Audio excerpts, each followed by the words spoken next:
കാസർഗോഡ് പള്ളിക്കര സ്കൂളിലും തീവ്ര ഇസ്ലാമിക സംഘടനാ പ്രവർത്തകരുടെ ഇടപെടൽ നടന്നതോടെ സംസ്ഥാനത്ത് തീവ്രവാദ സംഘടനകളുടെ ഗൂഢപദ്ധതി മറനീക്കി പുറത്തുവരികയാണ്. ഒരു മാസത്തിനുള്ളിൽ സംസ്ഥാനത്തെ 3 ക്രൈസ്തവ സ്കൂളുകളിലാണ് തീവ്ര ഇസ്ലാമിക നിലപാടുകാരായവർ വിഭാഗീയത സൃഷ്ടിച്ച് വർഗീയ ധ്രുവീകരണം ഉണ്ടാക്കാനുള്ള തങ്ങളുടെ പദ്ധതി നടപ്പിലാക്കാൻ ശ്രമിച്ചത്.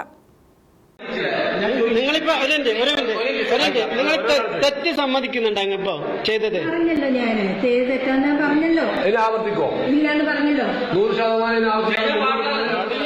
വയനാട്, തിരുവനന്തപുരം, കാസർഗോഡ് എന്നീ ജില്ലകളിലെ ക്രൈസ്തവ സ്കൂളുകൾ കേന്ദ്രീകരിച്ചായിരുന്നു ഇതിനകം ഇസ്ലാമിക തീവ്രവാദ നിലപാടുള്ളവരുടെ നീക്കം.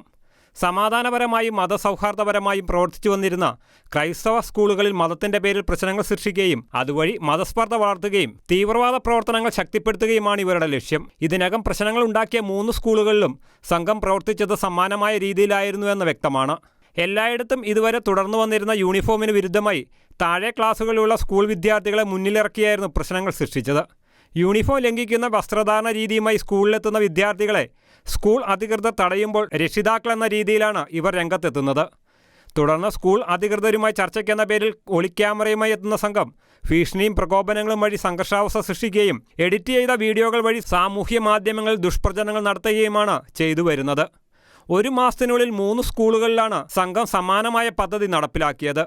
വരും ദിവസങ്ങളിൽ സംസ്ഥാനത്തെ മറ്റ് ക്രൈസ്തവ സ്കൂളുകളിലും ഇത്തരം നീക്കങ്ങൾ നടക്കാനിടയുണ്ടെന്ന ആശങ്ക ഉയരുകയാണ്. 3 സ്കൂളുകളിൽ പ്രശ്നമുണ്ടായ സാഹചര്യത്തിൽ സംസ്ഥാനത്തെ വിവിധ ക്രൈസ്തവ സ്കൂൾ മാനേജ്മെൻറ്റുകളും ജാഗ്രതയിലാണ്.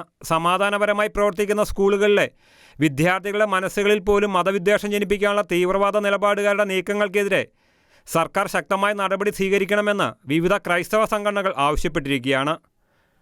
ഷെഗിന news bureau, Thiruvananthapuram.